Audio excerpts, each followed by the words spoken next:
Fog drifted across the Yorkshire moors in silvery sheets, soft as breath and cold as consequence, wrapping the vast silhouette of Blackthorn Hall in a shroud that seemed half mist, half memory. The carriage carrying Eleanor Hargrave rattled along the uneven path, each jolt underscoring the finality of the choice that had not been hers to make. Although only 19, she had lived long enough to understand how swiftly society could reshape a young woman into something pitiable, scandalous, or useful. Tonight, she was useful. A daughter exchanged for a salvation her family could not afford. Her hands, folded tightly in her lap, bore faint crescent marks from her own nails, silent evidence of her attempts to remain composed, for composure was the only thing left that belonged solely to her. Her father's debts had once been whispers behind closed doors, but whispers in England had a remarkable talent for growing fangs. As his finances collapsed, creditors circled, and the polite invitations that once arrived weekly dwindled to nothing but silence. Eleanor knew the moment he began avoiding her gaze that the world she had been raised to inhabit was slipping out of reach. Yet she had not anticipated the solution he would accept: to be bartered, married off, to a duke known only through reputation and rumor felt like stepping into a tale meant to frighten children into obedience.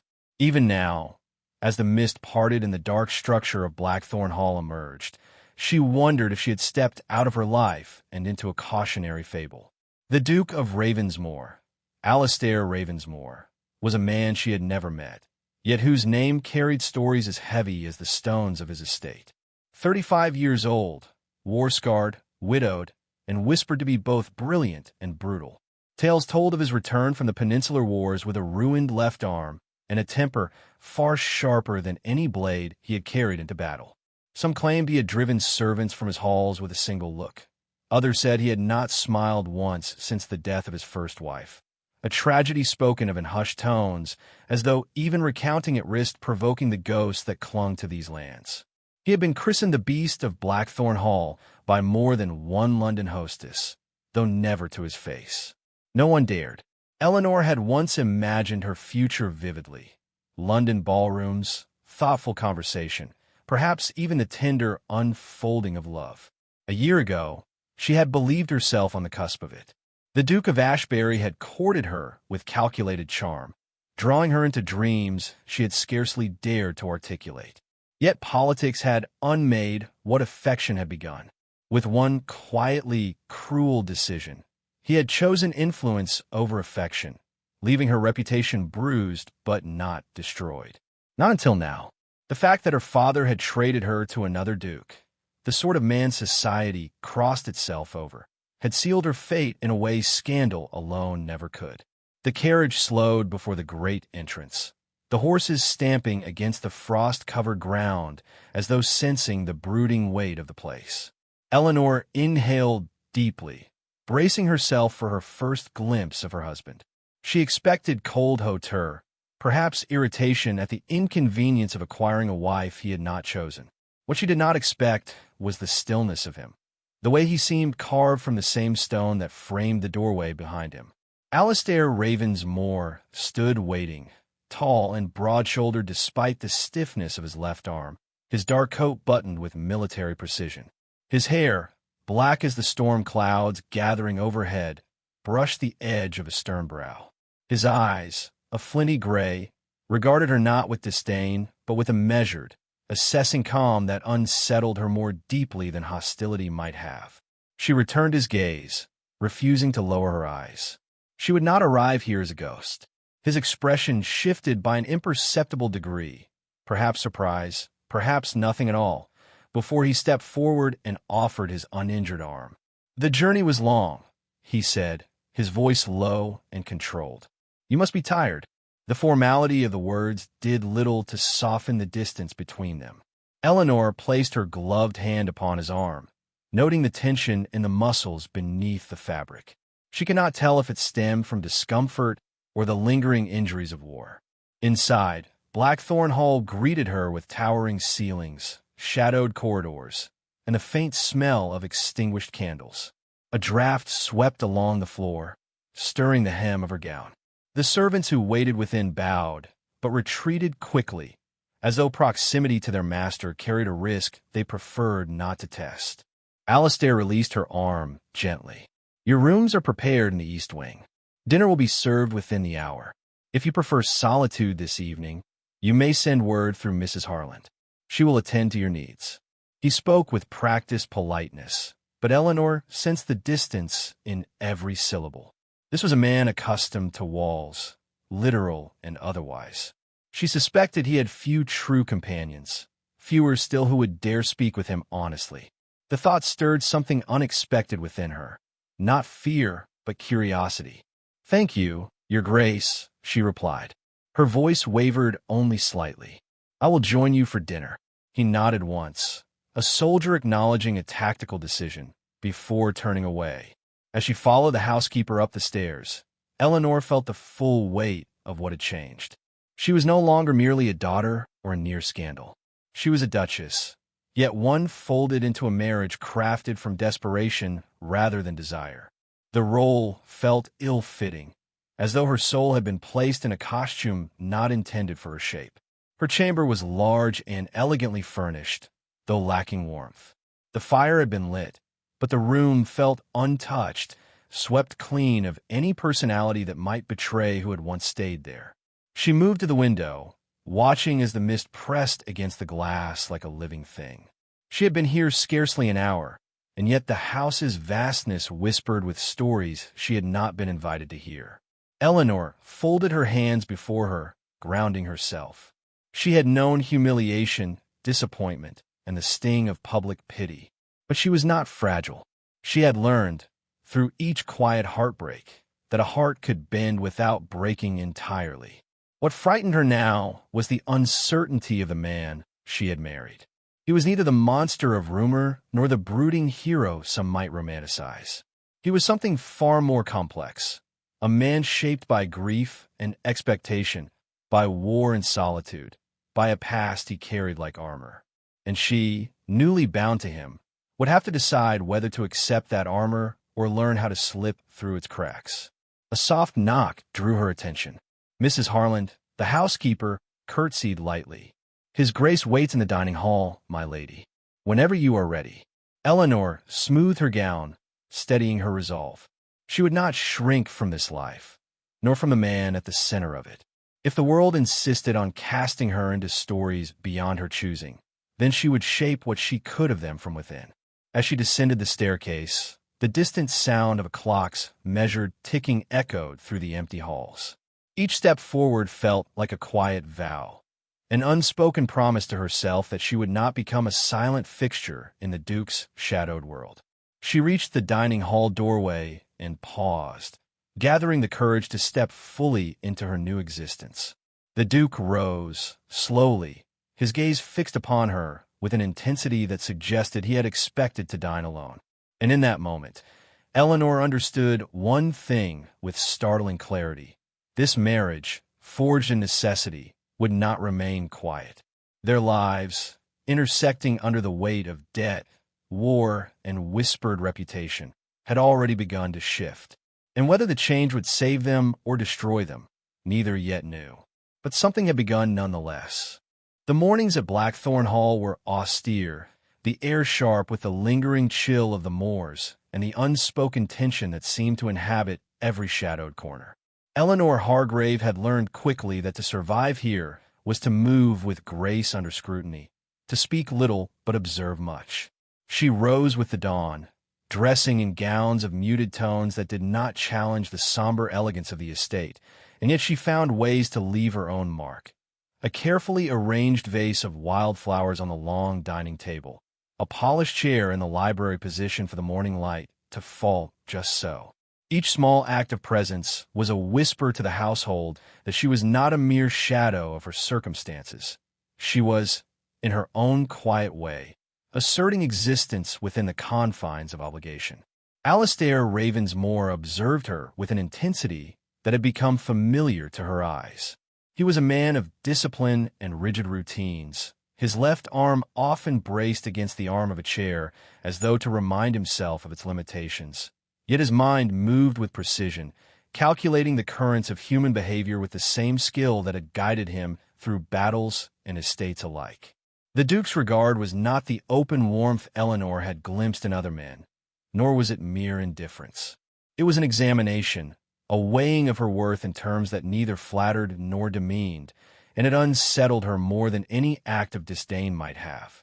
She had encountered cold men before, but few whose silence demanded an answer without ever speaking a word aloud. Their first weeks together were filled with rituals that tested patience and composure. Meals were formal, the conversation constrained to topics of propriety and duty, and yet within those constraints, Eleanor learned to detect the subtleties of his character. He had a sharp eye for detail, noticing the slight tremor in her hand when the tea was poured too quickly, the way she lingered near the window to catch the morning light. Though he never commented, these observations were a form of acknowledgement, a quiet admission that she existed within his carefully ordered world.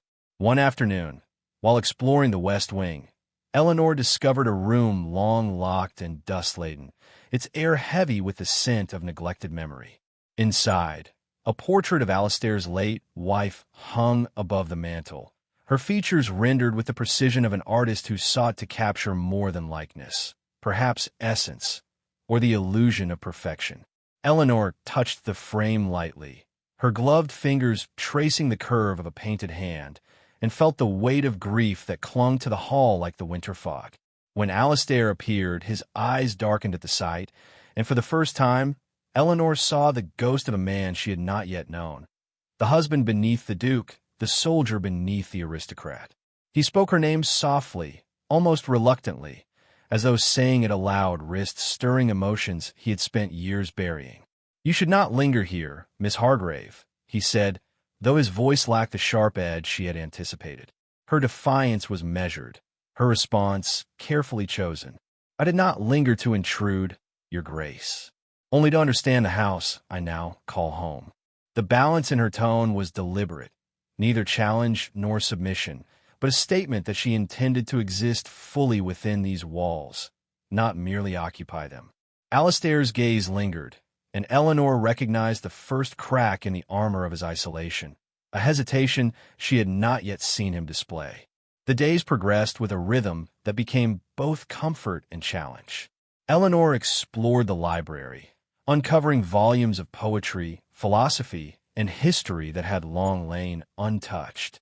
She left small annotations in the margins of blank notebooks, musings that were her own, yet sometimes guided by the subtle presence of Alistair, who would glance at them with curiosity but never comment aloud. She discovered his routines, the precise manner in which he examined ledgers, the careful pacing of his steps along the hallways, the way he lingered at the windows in the late afternoon light, as if seeking something beyond the moors and stone. It was during one of these solitary moments in the library that Eleanor first sensed the stirrings of an emotional connection that neither of them could command.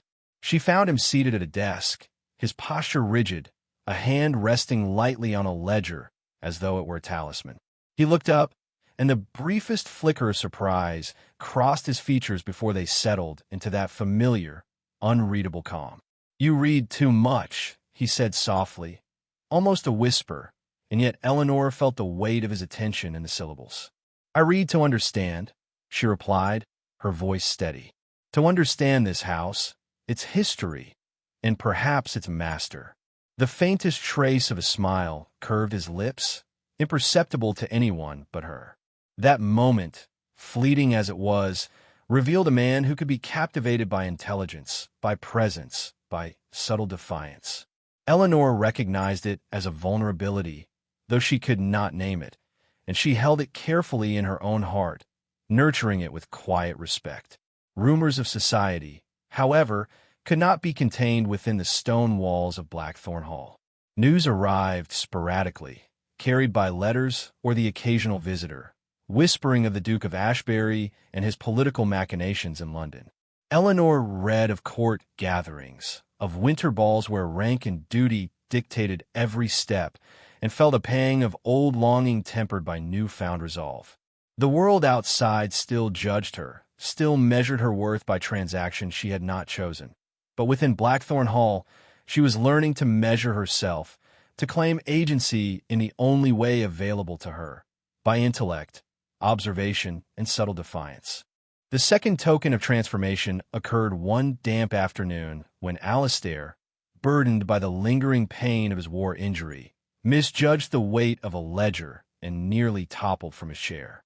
Eleanor reacted instinctively, stepping forward to steady him, her hands firm yet gentle against the rigid curve of his arm. He tensed initially, the old soldier's reflex of self-reliance and caution flaring, but she did not withdraw. "Your Grace," she said quietly, "even the strongest must sometimes accept assistance." The words were simple, yet they carried an undercurrent of challenge. He could command armies, estates, and loyalty, but she was no subject to be ordered or protected against her will. For a long moment, he studied her, the storm in his gray eyes contained yet palpable. Then, almost imperceptibly, his shoulders relaxed. "Perhaps," he murmured, his voice softer than she had heard it, "there is merit in your judgment." That single concession, small though it seemed, signaled a subtle shift, an acknowledgement that Eleanor's presence affected him in ways both unanticipated and unmanageable. As winter deepened, bringing frost that clung to the edges of the manor windows, Eleanor began to explore the surrounding estate. The moors stretched endlessly, muted in the morning haze, and she walked their paths with a sense of quiet liberation. Alistair accompanied her occasionally, his left arm braced, his gaze ever watchful, but less a sentinel than a companion. In these moments, Eleanor glimpsed the man beyond the legend, beyond the whispered fears of society, a man capable of humor, of reflection, of solitude that was neither emptiness nor cruelty. She learned the cadence of his thoughts, the patterns of his routines, the spaces where he allowed himself to soften, though always fleetingly, always cautiously. Yet society's whispers were never far. The news of Eleanor's marriage had reached London with the inevitability of a storm.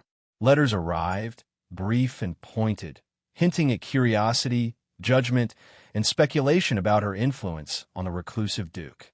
Some spoke of her as a redeemer, others as a prisoner, yet none recognized the truth unfolding within Blackthorn Hall. Eleanor and Alistair existed in a delicate balance, proximity breeding familiarity, defiance eliciting attention, quiet gestures transforming into subtle understanding. Each interaction was a negotiation, a dance of intellect and will, tempered by the heavy weight of history and expectation. By the close of this second season of adaptation, Eleanor had begun to understand her power, limited though it was, within the hall's shadowed walls. She could not command the Duke, nor did she wish to manipulate the fragile humanity beneath his formidable exterior. Yet her presence, steady and unwavering, was enough to make him question his own assumptions, his own defenses, and the rigid solitude he had cultivated for more than a decade. In the flickering firelight of the drawing room, as snow whispered against the windows and the estate settled into a rare stillness, she realized that the most profound battles were often fought not in the halls of Parliament or the fields of war, but in the hearts of those who dared to love despite circumstance. And as Alistair stood nearby, returning a book she had placed upon the mantel, the subtle tilt of his head, the unspoken acknowledgement in his eyes, suggested a truth neither had yet named aloud. The bond between them was shifting. What had begun as a transaction born of necessity was quietly evolving into something neither could fully command, yet both would soon be unable to deny. Outside, the moors stretched white and silent beneath the winter sky, and inside, Eleanor felt the faint, thrilling tremor of possibility, an understanding that the course of their lives, intertwined and irrevocable, was only beginning, and that the shadows of Blackthorn Hall might conceal not just isolation, but the slow awakening of the heart itself. The night air of London was crisp and biting as Eleanor Hargrave stepped from her carriage onto the polished stone of Carlton House, the grandeur of the winter ball unfolding before her eyes like a glittering dream she had scarcely dared to imagine. Gilded chandeliers cast a cascade of golden light over the assembled aristocracy, their jewels catching and multiplying the brilliance of the space until every surface seemed to shimmer with expectation. Eleanor's gown of deep sapphire silk hugged her figure with modest elegance, the color chosen to stand out among the sea of pale pastels and cream silks that dominated the hall. Each careful step she took was measured, deliberate, a dance of dignity and assertion that conveyed to the whispering throngs that she had returned, not as a victim of circumstance, but as a woman who carried both resilience and quiet strength. She felt the weight of countless eyes upon her, though few dared to meet them directly. Rumors of her past, her near engagement to the Duke of Ashbury, her sudden retreat from London, and now her marriage to the enigmatic Duke of Ravensmoor, had traveled faster than the winter wind. Whispers floated from gilded lips. The girl who vanished, the widow's shadow, the soldier's bride. Eleanor moved through them with a grace that masked the tremor of nerves she refused to acknowledge. Every curtsy, every smile, every careful tilt of her head was a negotiation, a reclamation of the narrative that society had so eagerly rewritten for her.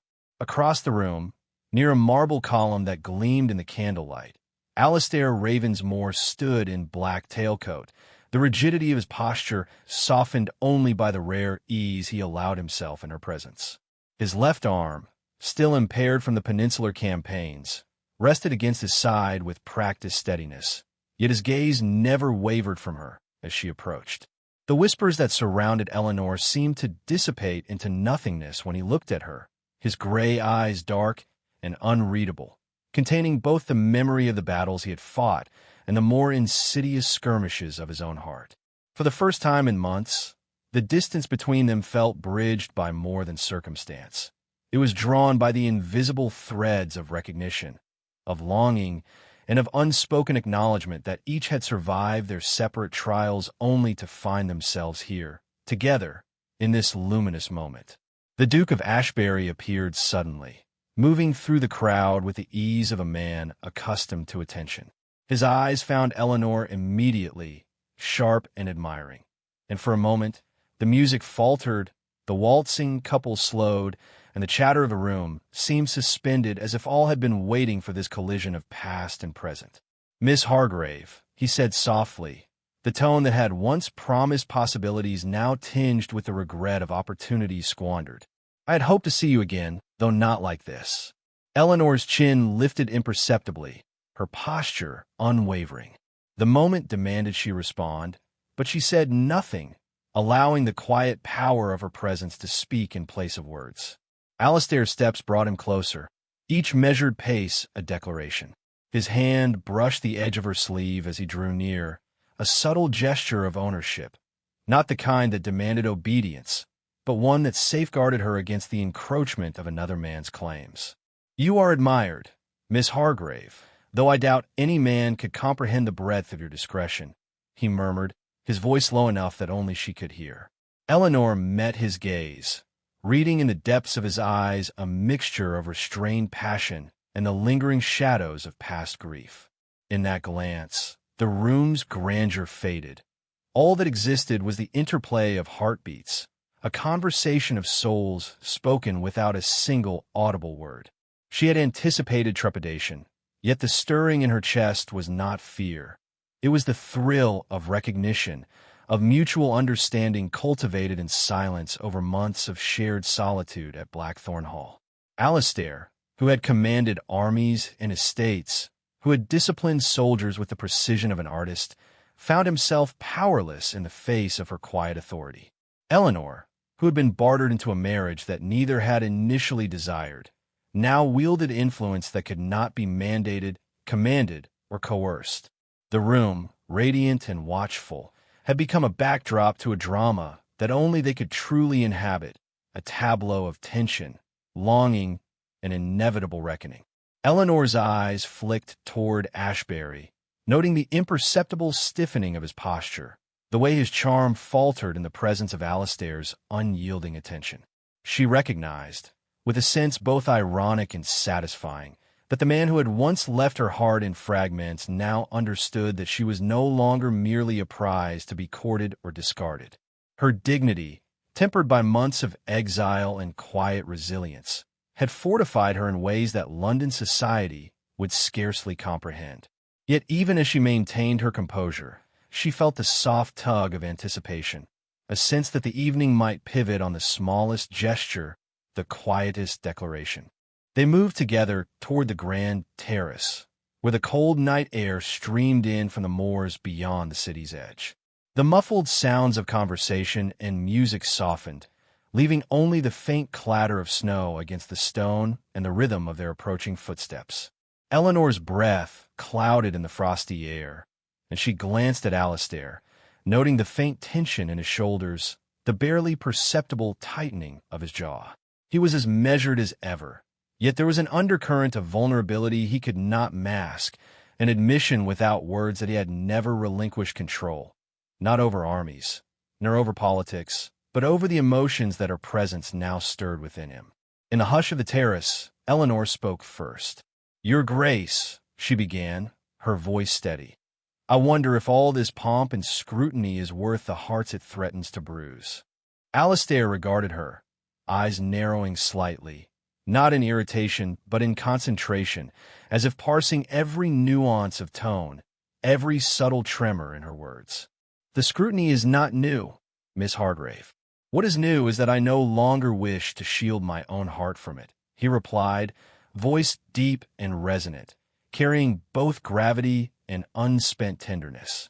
Her lips parted slightly, caught between disbelief and understanding, as she realized that the man who had once seemed untouchable in his solitude now revealed cracks through which she might pass. The night deepened, and the distant music resumed, softer now, measured, as though even the orchestra acknowledged the private drama unfolding beyond the gilded walls. Eleanor and Alistair remained upon the terrace, their hands brushing occasionally. Small gestures weighted with meaning. Each touch a conversation neither dared voice fully. The Duke of Ashbury lingered near the entrance, a polite observer of a scene he could not influence, and Eleanor felt a sense of triumph tempered by compassion. She had survived the abandonment, endured the judgment, and now stood firm, the center of her own story, guided not by circumstance but by choice. The culmination came in a quiet, deliberate act. Alistair, his left hand still constrained, reached for Eleanor's with a careful yet undeniable motion. She accepted it, fingers intertwining, and the faintest pressure communicated what words could not, an acknowledgement of mutual regard, of respect earned through shared understanding and unspoken resilience. In that simple act, the world around them, the glittering chandeliers, the observing society, the echoes of past betrayal, faded into insignificance. What mattered was the recognition that they had each become indispensable to the other, not through obligation, not through transaction, but through the slow, inevitable unfolding of trust and shared endurance. As they re-entered the ballroom, hands joined, the shift was palpable. Conversations faltered, eyes widened, and even the most attentive observers felt the subtle power of their union, though none could articulate it fully. The Duke of Ashbury, confronted with the reality of Eleanor's choice and the clarity of Alistair's devotion, understood that his influence had ended. Eleanor, radiant in her dignity and quiet authority, navigated the remaining evening with composure, every gesture a testament to the resilience that had been cultivated in months of exile and reflection. By the time the evening drew to a close, with the last notes of music fading and candles guttering softly in the chill, Eleanor and Alistair had carved a space apart from the expectations and judgments of society.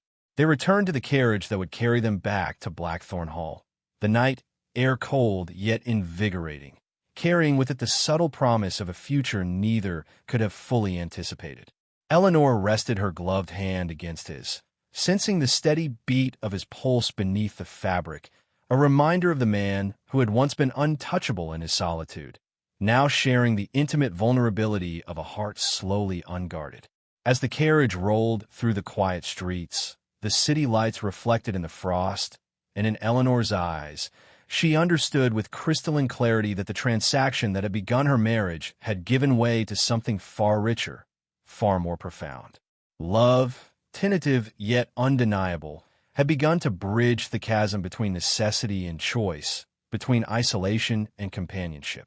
And Alistair, for all his measured restraint and formidable reputation, had learned that no title, no estate, no rigid command could dictate the one truth he now could not deny.